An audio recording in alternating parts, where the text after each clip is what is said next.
Hey beautiful souls, it's your girl J Arius the Aquarius, and this is going to be a heart to heart. I'm going to be talking about my DCFS experience briefly, but really only mainly to bring awareness towards the system, because I mean, if you don't know by now, it's very corrupt. And this is just from my perspective. I know there's other people, other kids out there, just other people in general who've had horrible experiences with the system, and there's a lot of people out there who are systemized because they were predispositioned to the system. And I feel like that's a whole nother video, but if you get it, you get it. So let's get into this. So first I want to say this is not about revenge. This is about truth, and I have my phone that I took notes on because I wrote it out, and I'm going to be reading that off my other phone. But this is not about revenge, this is about truth. What you're about to hear is my lived experience, real, raw, and rooted in survival. I'm not here to expose anyone by name. I'm not here to point fingers. I'm here because too many kids never got the chance to speak. Too many got lost in a system that was supposed to protect them. I was one of them. So I dodged a bullet. I dodged bullets, emotional, spiritual, and generational, and somehow I'm still standing. And so I tell this story not for sympathy, but for those who are still stuck in silence. Never got their voice, right? So if you've ever been told to lie, to shrink, to survive instead of living, this is for you. And I'm not defined by what I went through, and you're not either. So I'm defined by how I rose. Let's begin. So the system is supposed to, sorry, that was the hamper, but the system is supposed to protect you, right? So from ages 5 to 8, DCFS, which was where I was raised, Illinois, that's what we call it here, was involved multiple times in my life. My brother and I were just kids. He's my only full sibling, but even then I had a big mouth and a sharp awareness, and I was very emotionally in tune with my environment, and I was very hyper aware of what was going on. I was definitely one of those kids who had to grow up fast, because of my predisposition, right? So I saw what was happening to us, the marks of my brother, to say the least, the emotional neglect. Teachers noticed it too eventually, and one day they pulled one of us into the office, I forgot, and we spoke the truth. And I just remember the DCFS caseworker getting a hold of our mom, or the school getting a hold of our parents before they had came to the house. So we were kind of told and groomed to say, we lied. So safe, emotional, mature adults were concerned. They saw us, and even at that young age, I knew what was happening wasn't right. But I was one of those kids, told to lie, told to protect my parents no matter what, even when they were hurting us. So I dodged the bullet. At least that's how I felt until I turned 17.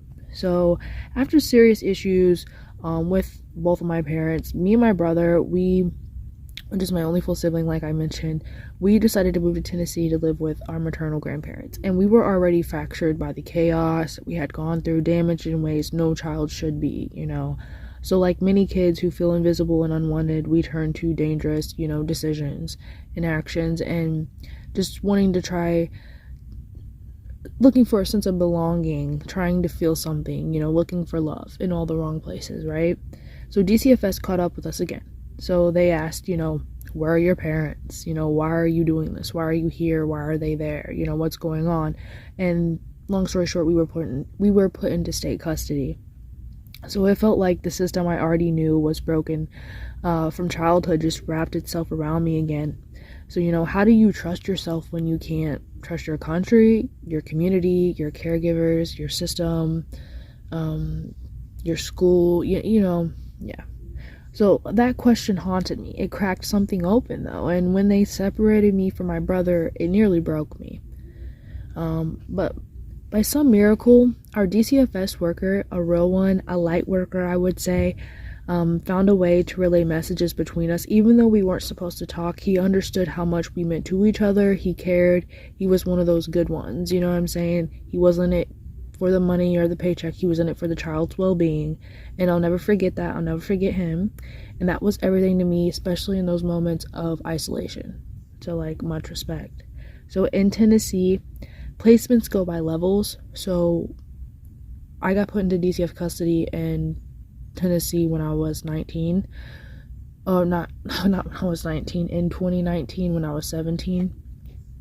and it was like level 1 through 4. And I'm going to briefly explain the levels from my perspective, so they're not obviously going to be detailed word for word.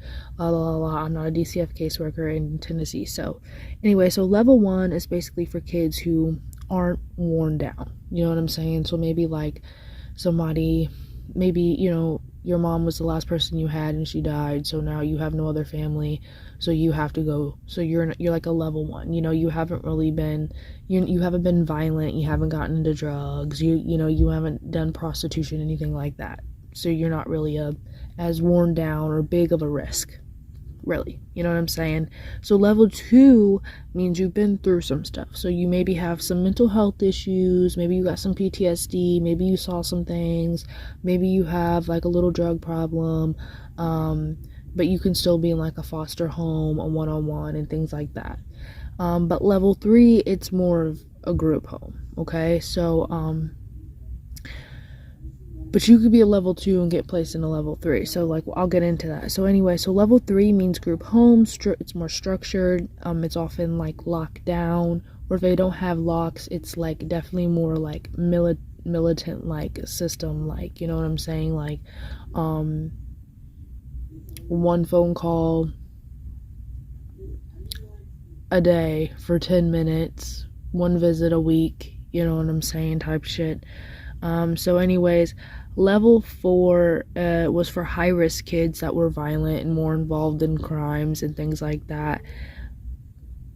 And was, you know, level 3 and level 4, they were full of rules, very restrictive, therapy, meds, you know, obviously these kids, you know, me, you know, so many kids out there who've experienced a lot of chaos, being a product of society, being a product of our predisposition, you know, it's unfortunate. I'm just saying, I'm not talking shit to nobody. I'm literally, like, I'm sympathizing with other people because I see you, and it's okay to speak your truth.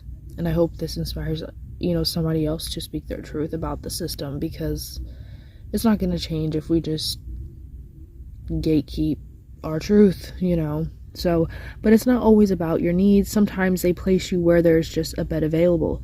You could have lost your parents, need therapy, and still get dumped into a level 4 facility because there's nowhere else to go. So I saw this firsthand. So my first stop was level 3 for evaluation, and I had just turned 17, so I was so close to 18 where I could finally be free. So like, I felt like I was an adult, right? And while other kids thought about prom and college, I thought about safety, survival, finding love, things like that. So I wasn't addicted to anything but running from trauma and love. So no phone, 1 10-minute call every other day, like I said, 1 visitation a week. I started restricting food just to feel some kind of control. I changed my name to Heidi. Like, I went under an alias, you know, dyed my hair a whole different color and things like that, and became someone I wasn't, because there was kids in those places that were dangerous, you know what I'm saying? And like, I felt like I had to change who I was to mesh. So you never know who you'd be stuck with next in there, honestly. So eventually they told me, we found you a foster home. So I thought that was like, oh my God, hallelujah, like, oh, like the angels had answered my prayers, right? So I was so happy. I could finally do my senior year, walk the stage, get my diploma, something my parents never did, and that really mattered to me. So in that past life version of J. Arius, that really mattered a lot to me. So I moved in, started school, made friends, bonded with one of my foster sisters, and my foster mom seemed okay, messy at times. I was warned, but I wanted to fill her out myself. I opened up to her, trusted her, thought I had found a maternal figure. But within like 2 months, it all flipped. Her son, an adult, was living in the basement. We girls were told to stay upstairs, no contact, no contact whatsoever. And this was mutually known. Then he added me on social media, and people at school warned me that he hangs out with, girls our age. So, I panicked. I wanted to keep my spot at that foster home, so I told my foster sister I didn't want any trouble. Being stressed out, I smoked a cigarette to calm down. And just like that, she kicked me out and said it was because of the cigarette. But her rules weren't the same for everyone. Let me just tell you that. Other foster kids smoked cigarettes too, and nothing had happened to them. So obviously I know she was doing what she felt was best, but it wasn't about the cigarette. It was about her kid adding me, and just like that, another shot at normalcy was gone, and I got placed into a children's home. Aging out felt scary, but it was also grounding. That home gave me stability, structure, chosen sisters, house parents who actually cared. My grandmother could come and see me. I could go do home visits. It was a messy situation, but it was very pivotal, and I will never forget the people that I did meet on that specific journey in my life. So I aged out on February 1st, 2020, a ward of the state, no longer a ward of the state, and I only saw a drop of how corrupt the system really is. But even that was enough. Too many kids are misplaced, misdiagnosed, misunderstood, simply because there's no room for them, and they're thrown wherever they fit on paper. And all I can do now is ask, why aren't we doing better? How we treat, raise, and care for children defines who we are as a society and is our future. The children are our future. And I'm not telling this for sympathy. I'm not telling it because I know. I'm telling it because I know how many are still out there traumatized by the hands that were supposed to protect them. And I know how much damage that does to somebody. And I want you to know this. And, I'm going to read some affirmations for you. And you can just, write them down, say them yourself, or just, put your heart over your hand as I say them. So these are affirmations for survivors of childhood trauma and systematic neglect. So I am not defined by what I've survived. I am empowered by how I rise. Even in broken systems, my spirit found a way to stay alive. The truth I carry is sacred, my voice is needed. I release shame that was never mine to carry. My soul is resilient, and every scar is a doorway to deeper wisdom. I was always worthy of protection, even when the world failed to provide it. What was meant to break me awakened my deeper mission. I give my inner child the safety and love they were always worthy of. Belonging lives within me. I am home in myself. My path may have started in chaos, but I am the one rewriting the story. I chose to be the cycle breaker. I carry light where there was once only pain. Every step I take is guided by something greater than what hurt me. I am safe to feel safe to heal and safe to transform. I honor the younger version of me who never gave up. The universe didn't forget me. It entrusted me with wisdom.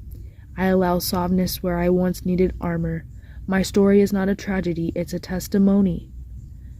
I do not need to be fixed. I'm here to be witnessed, honored, and loved. I am the answer to the prayers my younger self whispered in silence. So of course, that quote always stuck with me. I would see it all over Facebook and my feed as a young girl was, be the person you needed when you were a child.